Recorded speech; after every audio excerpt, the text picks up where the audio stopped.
पिछले कुछ समय से शंकराचार्य मुक्तेश्वरानंद सरस्वती जी चर्चा में हैं। चर्चा में रहने की वजह भी है क्योंकि उन पर कई सारे आरोप लगे। उनके चर्चा में रहने की एक वजह पिछले कुछ समय तक रही जब उन्होंने घोषणा की थी कि वो चुनाव लड़ने जा रहे हैं और बिहार में उन्होंने कहा था कि लगभग सभी सीटों पर वो अपने कैंडिडेट खड़ा करेंगे। लेकिन अब इस समय एक चर्चा फिर से तेज हो गई है और वो है एक कथावाचक की, जिन्होंने बयान दिया है कि अगर भारतीय जनता पार्टी और जो सरकार है, वर्तमान सरकार है, अगर वो गौवंश पर जो उनकी हत्या हो रही है अगर उस पर रोक नहीं लगा पा रही है तो हमें चुनावी मैदान में उतरना पड़ेगा। तो अब कहीं ना कहीं प्रश्न चिन्ह ये खड़ा होता है कि क्या अब बाबाओं के चुनाव लड़ने का दौर शुरू होने वाला है। शंकराचार्य जी पहले ही घोषणा कर चुके हैं कि वो चुनाव लड़ेंगे। हालांकि उन्होंने चुनाव जो लड़ने की घोषणा की थी उस पर अपने कैंडिडेट नहीं उतारे, लेकिन उन्होंने घोषणा की थी कि वो सभी सीटों पर चुनाव लड़ेंगे। और इस बार कथावाचक का बयान आना, और ऐसे कथावाचक जिनकी चर्चा पूरे देश में होती है, पूरी दुनिया में होती है, और नाम होता है अनिरुद्धाचार्य जी महाराज। दरअसल अभी अनिरुद्धाचार्य जी महाराज का एक बयान वायरल हो रहा है जिसमें उन्होंने कहा है कि वो चुनाव लड़ेंगे अगर गौवंश के हत्या पर रोक नहीं लगाई जाती है। तब यहाँ पर लोगों ने कयास लगाने शुरू कर दिए हैं, लोगों ने बातें करना शुरू कर दी हैं और ये कहा जा रहा है कि हो सकता है आने वाले समय में जो कथावाचक हैं, जो बाबा हैं, ये भी चुनावी मैदान में ताल ठोकते नजर आए। हमारे साथ बात करने के लिए हैं वरिष्ठ पत्रकार शीतला तिवारी जी और साथ ही साथ वरिष्ठ पत्रकार भालचंद्र पांडे जी। हम इनसे बात करेंगे, समझने की कोशिश करेंगे कि इस बयान के क्या मायने हैं। क्या वास्तव में धर्मगुरु चुनावी मैदान में उतरने वाले हैं, राजनेता के रूप में दिखने वाले हैं, या ये सिर्फ सरकार को चेतावनी है, सरकार को कहीं ना कहीं ये बताने की कोशिश है कि आपको अपना वायदा याद रखना चाहिए, आपको अपनी की गई बातें याद रखना चाहिए और साथ ही साथ आपको उस चीज़ पर ध्यान जरूर देना चाहिए जो धर्म से जुड़ी हुई है, जो धर्म सम्मत है। क्या कहते हैं तिवारी जी, जिस तरह से अनिरुद्धाचार्य जी का बयान आता है, वो कहते हैं कि अगर सरकार और भारतीय जनता पार्टी इस बात पर ध्यान नहीं देती है, अगर सरकार गौवंश की हत्या पर रोक नहीं लगा पाती है तो हमें चुनावी मैदान में उतरना पड़ेगा, चुनाव लड़ना पड़ेगा। क्या कहते हैं, क्या मायने इन बातों के? देखिए पांडे जी, मैं आपको बता दूं कि ये 2026 नहीं 2025, अब थोड़ा सा पहले से चलिए, 2025 से ही लेकर संतों और सरकार में जो है युद्ध छिड़ी हुई है। और 2025 का युद्ध जो है वह उतना तेजी से नहीं हुआ। 2026 में जो है युद्ध काफ़ी तेजी से हुआ और 2026 में आपने देखा कि प्रयाग में जिस तरीके से एक दूसरे में जो है आरोप प्रत्यारोप का दौर बना रहा। अब कुल मिलाकर के जो है गाय और गंगा, ये दोनों को लेकर के जो है अब मुक्तेश्वरानंद ने युद्ध जो है छेड़ा। उन्होंने तमाम संतों को जो है न्योता भी दिया, तमाम बुलाए भी, और वहां से लेकर के उन्होंने लखनऊ तक जो है उन्होंने बिगुल बजाया। कुछ समझ में नहीं आया।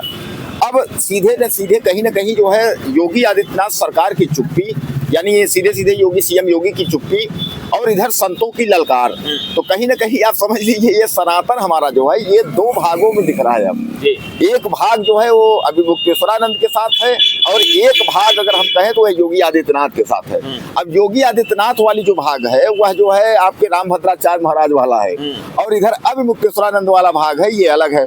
अब समझ में नहीं आ रहा है ये कि आने वाले स्थिति, मतलब जो सामने चुनाव है 2027 का, इस चुनाव तक इन लोगों का क्या होगा। संत अलग से ललकार रहे हैं कि हम चुनाव लड़ जाएंगे, हम चुनाव लड़ेंगे, हम ये करेंगे। अब एक तरीके से चुनाव लड़े या न लड़े, लेकिन कहीं ना कहीं इसका जो प्रभाव है वह सरकार पर पड़ेगा। 2027 का चुनाव है और सरकार सब समझती है, क्योंकि बार बार अभी मुक्तेश्वरानंद लोग कह रहे हैं भैया गाय कट रही है, गाय कट रही है, गाय और गंगा बचाओ, लेकिन इस पर सरकार जो चुप्पी साधी हुई है, सरकार ध्यान नहीं दे रही है। और सबसे बड़ा मैं आपको बता दूं कि इसमें जो पंचायत चुनाव उत्तर प्रदेश का जो मामला फंसा हुआ है, इसी वजह से फंसा हुआ है, क्योंकि सरकार जान रही है इस समय एक तरफ ईरान का युद्ध चल रहा है, उससे डीजल पेट्रोल की जो है मारामारी, गैस की मारामारी, और दूसरी तरफ जो है जनता जो है यूजीसी को लेकर के, गाय गंगा को लेकर के, संतों का, किसानों का, वकीलों का, छात्रों का, यानी कहने का तात्पर्य सरकार जो है चारों तरफ से घिरी हुई है। अब इस पर सरकार ये सोच रही है कुछ ऐसी रणनीति किया जाए कि स्थिति अपने नियंत्रण में हो तो हम चुनाव करा पाए। इसीलिए सरकार जो कह रही है कि हम हाई कोर्ट का वेट कर रहे हैं, इसका वेट कर रहे हैं, उसका, तो कुल मिला करके जो है इस समय योगी सरकार जो है वो घिरी हुई है पांडे जी। तो कहीं ना कहीं सरकार घिरी हुई है, सरकार घिरी हुई है यूजीसी के मुद्दे पर, सरकार घिरी हुई है गाय और गंगा के मुद्दे पर, सरकार घिरी हुई है अन्य मुद्दों पर भी। चाहे बात बेरोजगारी की करें और चाहे बात अन्य मुद्दों करें।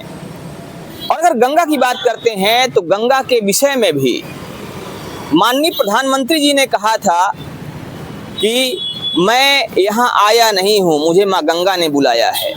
माँ गंगा की बात किया करते थे, लेकिन उसके बाद भी जब गंगा पर मौन साध लिया उन्होंने तो जनता भड़की हुई है। दूसरी चीज, जब ये सत्ता में नहीं थे तो उस समय ये खूब ललकारते थे, मनमोहन सरकार को भी ये कटघरे में खड़ा करते थे कि अगर हम होते तो हम ऐसा कर देते, वैसा कर देते। लेकिन इनके सरकार में आने के बाद भी गायों की जो हत्या है ये ना रुकना कहीं ना कहीं गंभीर सवाल खड़े करती है। और इसी बात को लेकर अभी मुक्तेश्वरानंद सरस्वती लगातार इन पर तीखे हमले कर रहे हैं, भारतीय जनता पार्टी को लगातार उघेर रहे हैं और वर्तमान में भी ये चीजें अक्सर देखी जा रही, उनके बयान वायरल हो रहे हैं। वहीं पर अगर बात करें अन्य मुद्दों की तो उस पर भी सरकार लगातार घिरती हुई नजर आ रही है। अब देखना ये होगा कि आने वाले समय में क्या होता है। फिलहाल हम बात करते हैं शंकराचार्य जी की और साथ ही साथ जो अन्य धर्मगुरु हैं, जिसमें कि अनिरुद्धाचार्य जी का बयान अभी वायरल हो रहा है और वो भी चुनाव की बातें कर रहे हैं। क्या लगता है कि आने वाले 2027 में जिस तरह से सरकार घिर रही है, सरकार के लिए मुश्किलें खड़ी होने वाली हैं और सरकार अपना वायदा पूरा करने में विफल रही है? क्या लगता है आपको? देखिए, इस सरकार के आने में कहीं न कहीं संतों की बड़ी भूमिका रही है। शुरू से ही जब से भाजपा बनी है तब से भारतीय खास करके सनातनी साधु संतों का बड़ा सहयोग रहा है सरकार के आने में और सरकार के बनने में। अब सरकार से कहीं न कहीं अपेक्षाएं जो है संतों की वो टूट रही हैं, क्योंकि जो मुद्दा इन्होंने उठाया था, संतों को जिन जिन मुद्दों पे आश्वासन दिया था कि हम गाय की रक्षा करेंगे और गाय को गौमाता घोषित करेंगे, वो कहीं न कहीं ये करने में असफल रहे हैं। और दूसरी चीज ये है कि संत, एक मिनट रोकना चाहूंगा आपको। बिल्कुल आपने सही कहा है कि जो बातें इन्होंने कही थी, जो वायदे किए थे, जो दावे किए थे इन्होंने कि ऐसा हो जाएगा, वो तो पूरे नहीं हुए। लेकिन वर्तमान में सरकार कहीं ना कहीं जातिगत होती हुई दिखाई दे रही है। ऐसा जाति मुद्दों की बात कर रही है जिससे कि इनको अलग अलग जातियों को वोट मिले। और उसमें से एक है भी वर्तमान में देखा गया है, एक बयान आया ग्वालियर से, उसमें भाजपा नेता कह रहे हैं कि हमने 2023 में मांग की थी कि अंबेडकर धाम ग्वालियर बनना चाहिए। तो अब क्या जातियों के नाम पर अलग अलग धाम बनेंगे? अंबेडकर धाम बनेगा, फिर कोई और धाम बनेगा, कोई और धाम बनेगा।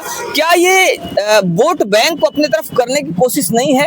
क्या ये सरकार कोशिश कर रही है कि जो भी अभी वोट बैंक इनके फेवर में नहीं है वो अपने फेवर में कर लिया जाए और इस तरह से उधर अपना फोकस करने की वजह से सरकार उन मुद्दों पर ध्यान नहीं दे पा रही है जिसका वायदा इसने किया था? देखिए, गवर्नमेंट का अगर कार्यकाल देखा जाए तो 12 साल का हो गया।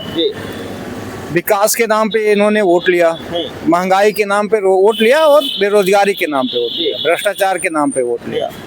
लेकिन जितने मुद्दे इन्होंने उठाए सब मुद्दों को छोड़ दिया। महंगाई आसमान पे है, जब महंगाई बढ़ती है तो बेसियर बदल दिया जाता है, चलिए वो अपनी जगह। भ्रष्टाचार में हम जिस पायदान पे थे, जो एक ग्लोबल पत्रिका छपती है, उसमें अगर हम जो इंडेक्स छपता है उसमें देखा जाए तो हम लोग पायदान पे घसक ही गए आगे बढ़ने की बजाय। बेरोजगारी का इन्होंने आंकड़ा ही देना बंद कर दिया। तो जितने मुद्दे थे सब छोड़ दिया इन्होंने, क्योंकि उन मुद्दों को अगर उठाएंगे तो कहीं ना कहीं हम पकड़े जाएंगे। तो लोगों का दिमाग डाइवर्ट हो, कहाँ एक दूसरे, हम कैसे लोगों को दूसरी जगह घुमा दें, मेन मुद्दे से दिमाग हटा दें। तो इनके लिए कुछ न कुछ तो चाहिए ना, कहीं जातिगत आधार पे, कहीं मंदिर के नाम पे, कहीं अंबेडकर धाम के नाम पे। अब आने वाले समय में बहुत आश्चर्य नहीं होगा कि लोहिया धाम कहीं बना दें, जयप्रकाश नारायण धाम कहीं बना दें, कहीं कर्पूरी ठाकुर के नाम पे बिहार में कोई धाम बना दिया जाए। कोई आश्चर्य की बात नहीं होगी, क्योंकि गवर्नमेंट के सामने इस समय जो सबसे बड़ा दिख रहा है, हार दिख रहा है। उस हार को टालने के लिए कुछ भी कर सकते हैं, ये कोई भी धाम बनवा सकते हैं, अंबेडकर धाम बनवा सकते हैं। देखिए, अंबेडकर ने ये थोड़ी ना कहा था कि हमारे लिए धाम बनवा के जो है लोगों को बेरोजगार कर दीजिए। हम ये जो इनका मेन मुद्दा था, 14 में बैठे तो बोले 2 करोड़ हर साल हम नौकरियां देंगे। आज तक क्या वास्तव में इन्होंने 2 करोड़ नौकरी दी क्या 12 साल के कार्यकाल में? पब्लिक तो ये पूछेगी ना। बिल्कुल। और आपने जो मुख्य मुद्दा उठाया कि अनुरुद्धाचार्य कह रहे हैं हम चुनाव लड़ेंगे, तो अगर अनुरुद्धाचार्य जैसे लोग अगर चुनाव लड़े तो बुरा क्या है?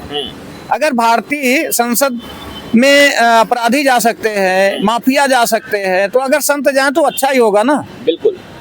तो अब यहाँ पर कहा यह जा रहा है कि अगर संसद में माफिया जा सकते हैं, गुंडे जा सकते हैं, दबंग जा सकते हैं, तो अगर संत पहुंचते हैं, कथावाचक पहुंचते हैं, इसमें बुरा क्या है? और आने वाले समय में अगर ऐसा कुछ देखा जाता है तो ये भी आश्चर्य की बात नहीं होनी चाहिए। फिलहाल इस पर आपका क्या मानना है, आप भी हमें जरूर बताइएगा। बने रहिए हमारे साथ खबरों को अपडेट के लिए। जय हिंद।